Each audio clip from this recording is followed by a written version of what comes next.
Honey. Galingan mong gumawa, baby. Buti na lang bait-bait ng asawa ko talaga. Karoon namin galing sa farm. Kaya very organic po siya. Okay, nagyan ng patis. Then, mix. Ayan, gagawa na siya ng halo-halo. Okay, tingnan niyo itong asawa ko. Master. Jack of all trades. Master of none. Ayan. Kulang pa sa kanya, kaya lalagyan pa ulit niya ng chili powder. Ayan, galing. Oh, ang dami. Ha.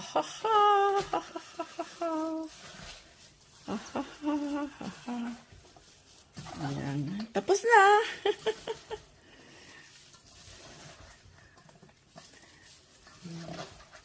Bes na bibili kami sa mga groceries, mahal-mahal ngayon.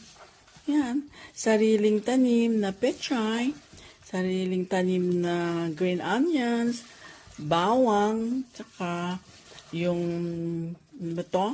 yung lasuna. Onions, ayan. Patis lang yung binili sa store. Ayan, puro galing lahat yan sa farm. Ayan. Okay.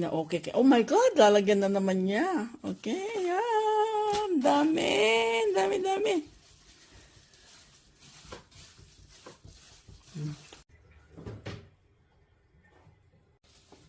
Ayan, nilalagay na niya sa kimchi container. Then, pansamantalang ilagay sa kimchi refrigerator. Ayan. Tapos na po. Masarap na kimchi ni Honey.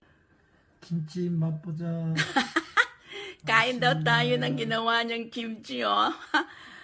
Honey, 고생 많이 하셨습니다. Oh, 맛있겠다. Wow, ang sarap-sarap. Galing, Honey. 맛있네. Oh, 맛있어요?